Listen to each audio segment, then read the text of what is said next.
आणि आज आपण वचनाकडे वळत असताना मी सर्वप्रथम आपणासमोर एक स्तोत्र वाचत आहे आणि त्यानंतर आपण वचनाच्या म्हणण्याकडे वळत आहोत. जे स्तोत्र आपल्या आजच्या वचनाला देखील लागू करत आहे. स्तोत्र 95 आहे आणि त्यातील मी 6 आणि 7 वचन आपणा सर्वांकरता वाचत आहे. याहोया, परमेश्वर जो आपला उत्पन्न करता, त्याच्या पुढे आपण गुडघे टेकू, त्याची आराधना, त्याची उपासना, त्याला नमन करू. कारण तो आपला देव आहे आणि आपण त्याच्या कुरणांतील प्रजा, त्याच्या हातचा कळप आहो. आज तुम्ही त्याची वाणी ऐकाल तर किती बरे होईल. प्रभूला धन्यवाद देतो आणि शास्त्रभाग आपल्या सर्वांसमोर मांडण्यापूर्वी मी इब्री लोकास पत्र अध्याय 4 आणि त्याचं वचन 7 आपणा सर्वांसाठी वाचत आहे. आज जर तुम्ही त्याची वाणी ऐकाल, आज जर प्रभू येशूची आपण वाणी ऐकू, तर आपली मने कठीण करू नका. प्रभू आपणा सर्वांशी आज बोलणार आहेत, त्यावेळेस आपण सर्वांनी आपली मने कठीण करू नये अशा प्रकारचं वचन आपण सुरुवातीला घेत आहोत. आणि मी आजच्या वचनाकरता म्हणण्याकरता एक विषय निवडला आहे. तो विषय म्हणजे आपली ओळख. प्रभू येशू ख्रिस्ताबरोबर, परमेश्वर पित्याबरोबर आपली असलेली ओळख आणि ह्याबद्दल पवित्र शास्त्र, परमेश्वराचं वचन आपणाशी काय बोलत आहे ते आपण आज पाहणार आहोत. त्याकरता मी आपणाशी वचन आपण पाहणार आहोत. मत्तईकृत शुभवर्तमान अध्याय 7 आणि त्याचे 21 ते 23 वचन. मत्तईकृत शुभवर्तमान अध्याय 7 आणि 21 ते 23 वचन मी आपणासमोर वाचत आहे. मला प्रभूजी प्रभूजी असे म्हणणाऱ्या प्रत्येकाचा प्रवेश स्वर्गाच्या राज्यात होईल असे नाही, तर जो माझ्या स्वर्गीय पित्याच्या इच्छेप्रमाणे वागतो त्याचा होईल. त्या दिवशी पुष्कळ जण मला म्हणतील, प्रभो प्रभो, आम्ही तुझ्या नावाने संदेश दिला, तुझ्या नावाने भूते घालविली व तुझ्या नावाने पुष्कळ महत्कृत्ये केली नाहीत काय? तेव्हा मी त्यांना स्पष्ट सांगेन की मला तुमची कधीच ओळख नव्हती. अहो अनाचार करणाऱ्यांनो, माझ्या पुढून निघून जा. वाचलेल्या वचनावर प्रभू आशीर्वाद देव. आपणा सर्वांचं लक्ष मी वेधू इच्छितो त्या म्हणजे 23 वचनातील ओळख या शब्दाकडे, जिथे प्रभू म्हणत आहे की मला तुमची कधीच ओळख नव्हती. विश्वासणाऱ्यांनो आणि माझ्या बंधू आणि भगिनींनो, आपण पाहू शकतो की हे वचन जे आहे ते आज आपण विश्वासणारे आपण वाचत आहोत. जे पवित्र शास्त्र आहे ते आपल्याकडे आहे आणि जर प्रभूने आपल्याकरता हे लिहिलं आहे की आपण देखील सावध असायला पाहिजे, किंवा आपल्याला जर पिता सांगत असेल की मला तुमची कधीच ओळख नाही, त्या संदर्भात प्रभू आपल्याला काहीतरी आज सूचना देत आहे. ती म्हणजे आपण पहिल्या वचनामधला एक भाग मी आपणासमोर परत वाचतो. तिथे आपल्याला म्हटलं आहे की मला प्रभूजी प्रभूजी म्हणणाऱ्या प्रत्येकाचा प्रवेश स्वर्गाच्या राज्यात होईल असे नाही.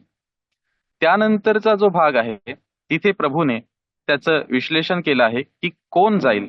तिथे लिहिलं आहे की तर जो माझ्या स्वर्गीय पित्याच्या इच्छेप्रमाणे वागतो त्याचा होईल.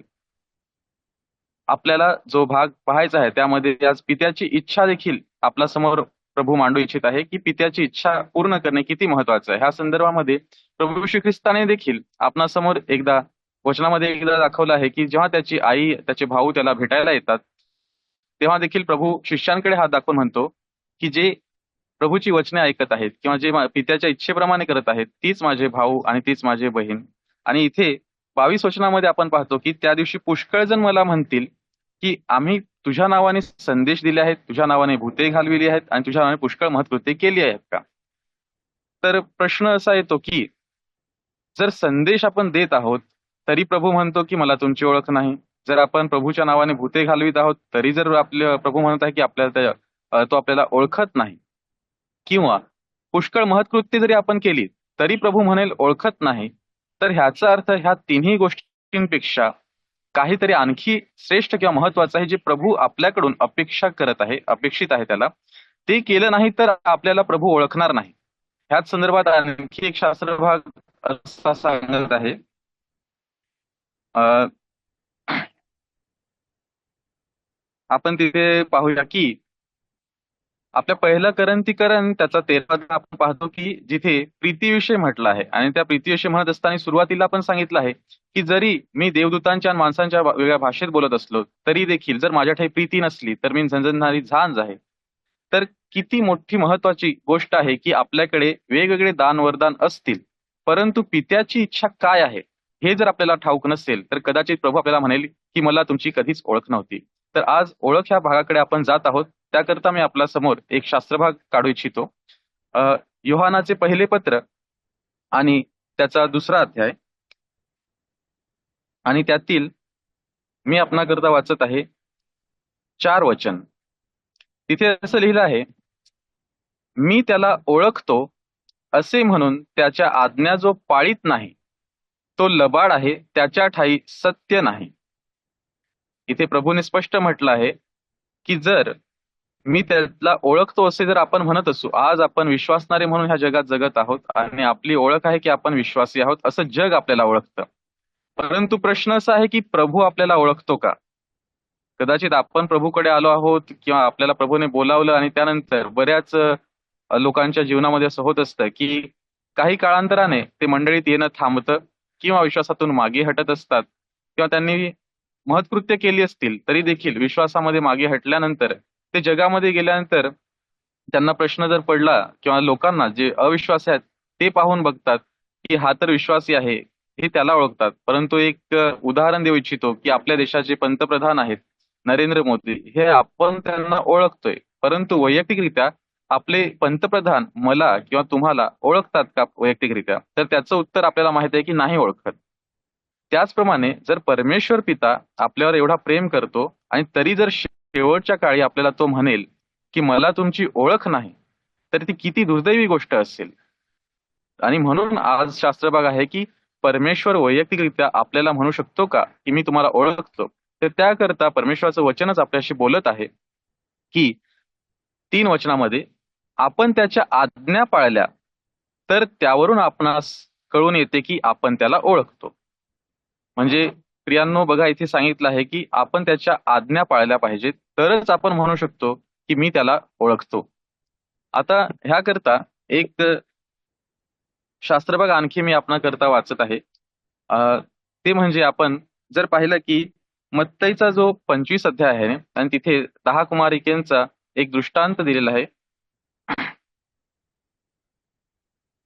आणि तिथे देखील वचन 10 ते 13 ह्या शास्त्रभागामध्ये असं लिहिलं आहे की त्या विकत घ्याव्यास गेल्या असता वर आला, तेव्हा ज्यांची तयारी झाली होती त्या त्याच्या बरोबर आत लग्नास गेल्या आणि दार बंद झाले.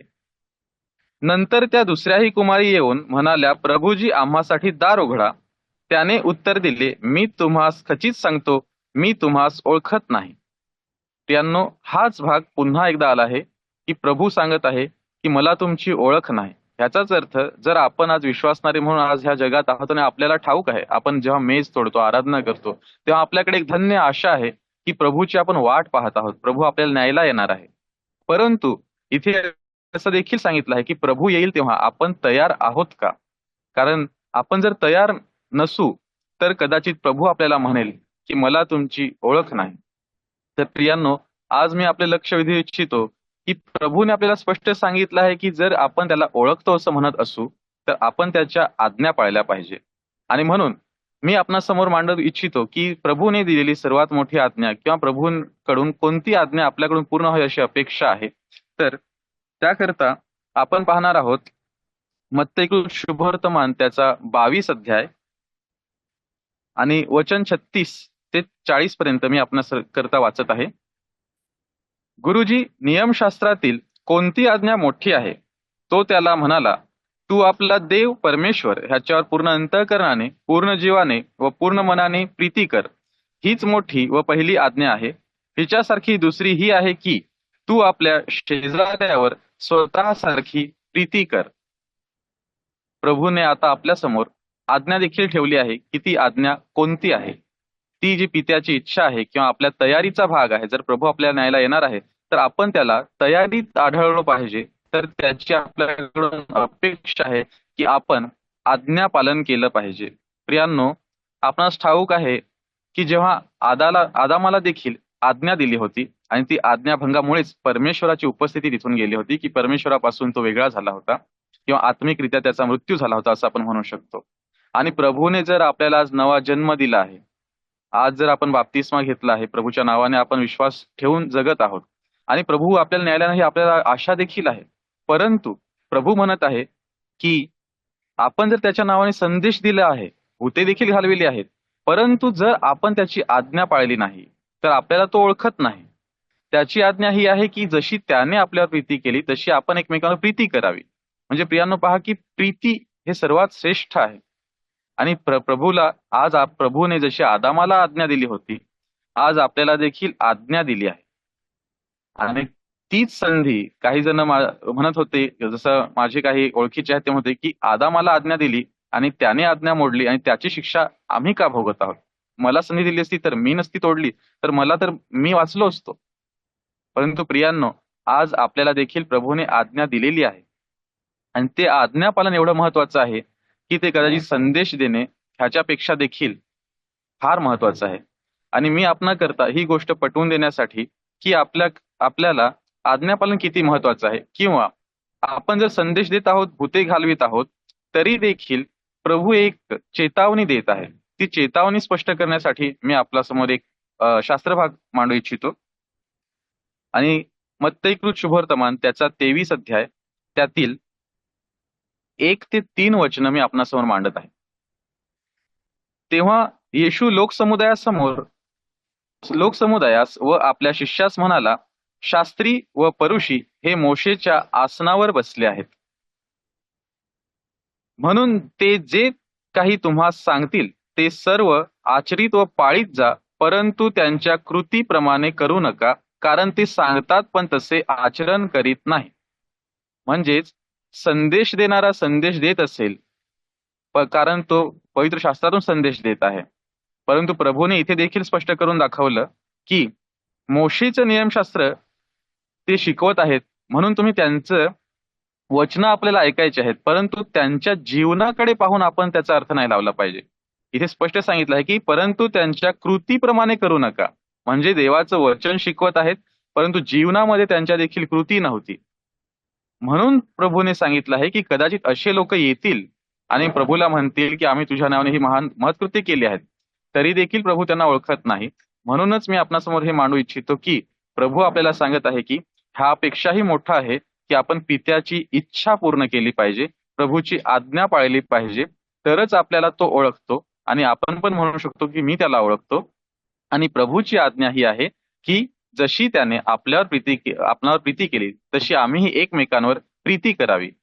आणि ह्याकरता मी आपणासमोर योहानाचे शुभवर्तमान आणि त्यातील 13 अध्याय आणि 34 वचन आणि 35 वचन मी आपणासमोर मांडत आहे. मी तुम्हास नवी आज्ञा देतो की तुम्ही एकमेकांवर प्रीती करावी, जशी मी तुम्हावर प्रीती केली तशी तुम्हीही एकमेकांवर प्रीती करावी. तुमची एकमेकांवर प्रीती असली म्हणजे त्यावरून सर्व ओळखतील की तुम्ही माझे शिष्य आहात. बघा, आपण जर एकमेकांवर प्रीती केली तर ह्यावरूनच आपणाला ओळखलं जाईल की आपण त्याचे शिष्य आहोत. आणखी एक शास्त्रभाग पाहूया. योहानाचे शुभवर्तमान आणि त्यातील 14 अध्याय आणि त्यातील 15 वचन. माझ्यावर तुमची प्रीती असली तर तुम्ही माझ्या आज्ञा पाळाल. प्रभू देखील स्पष्ट म्हणत आहे की जर आपण म्हणत आहोत की मी प्रभूवर प्रेम करतो, प्रीती करतो, तर आपण त्याच्या आज्ञा पाळल्या पाहिजे. आपण नुसतं जर म्हणू की प्रभू मी तुझ्यावरती प्रेम करतो, तर ते फक्त शब्द झाले, किंवा ते कदाचित आपला जो ऐकणारा समोरचा एक व्यक्ती असेल तो त्याला वाटेल की हो हा प्रभूवर प्रेम करतोय, परंतु प्रभूच्या दृष्टीने जर आपण त्याच्यावर खरंच प्रेम करत असू तर प्रभू म्हणत आहे की जर माझ्यावर तुमची प्रीती असली तर तुम्ही माझ्या आज्ञा पाळाल. त्याचप्रमाणे आणखी एक वचन पाहूया.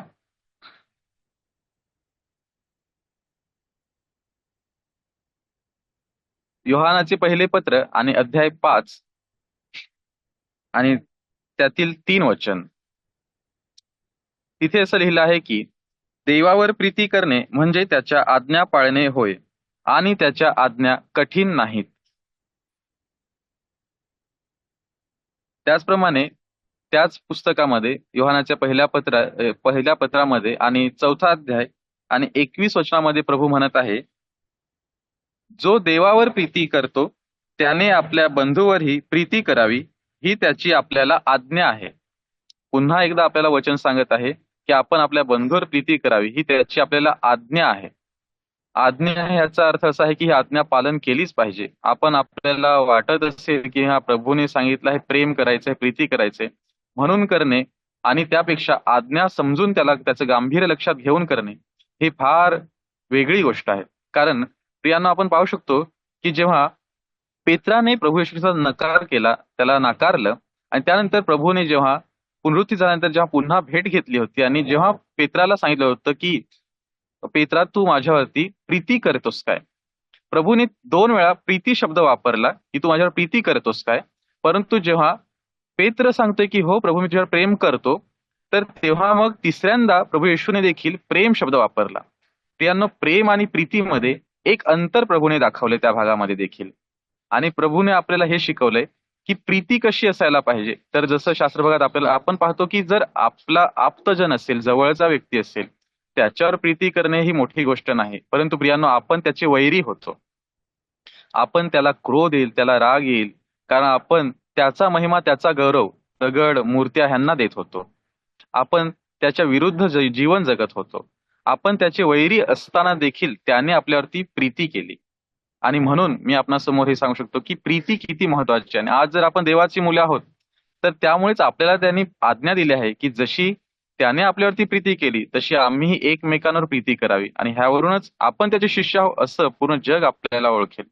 आणि आणखी एक मी आपणासमोर एक भाग असा सांगू इच्छितो की जर आपण पाहिलं, जे मला जुन्या करारामध्ये आपला नवीन करार जो आहे तो लपलेला आहे, त्या प्रकारचे एक उदाहरण आपणासमोर मांडू इच्छितो की जेव्हा मी वाचत होतो तेव्हा हे कळून आलं की जर आपण पाहिलं तर आदामाला 2 मुले होती. आणि आपल्याला माहित आहे की काईन आणि आबेल. त्यातला काईन मोठा होता, त्याला प्रभूने स्वीकारलं नाही किंवा तुच्छ जाणलंय. त्यानंतर अब्राहमाला 2 मुलं झाली, इश्माईल आणि इसहाक. त्यामध्ये देखील इश्माईल नव्हता निवडला गेला, इसहाक निवडला गेला होता. त्यानंतर इसहाकाला एसाव आणि याकोब झाला. त्यामध्ये देखील एसाव निवडला गेला नव्हता किंवा प्रभूकडून याकोबाला निवडण्यात आलं होतं. त्यानंतर याकोबाचे 12 पुत्र होऊन जेव्हा योसेफाचे पुत्र होतात, मनशे, एफ्राईम वगैरे, तेव्हा त्या दोघांना देखील आशीर्वाद देताना लहानाचा आशीर्वाद मोठ्याला दिला गेला आणि मोठ्याचा लहानाला दिला गेला. असंच जर आपण नवीन काळामध्ये एक गोष्ट प्रभूने आपणासमोर मांडली आहे की उधळा पुत्र, ज्यावेळेस उधळा पुत्र जो लहान मुलगा आहे तो संपत्ती मागून बापाकडून निघून जातो आणि सर्व स्वैराचार करून येतो, परंतु मोठा पुत्र तिथेच असतो, पित्याबरोबर असतो, ते काम जे प्रित्याचं ते करत असतो.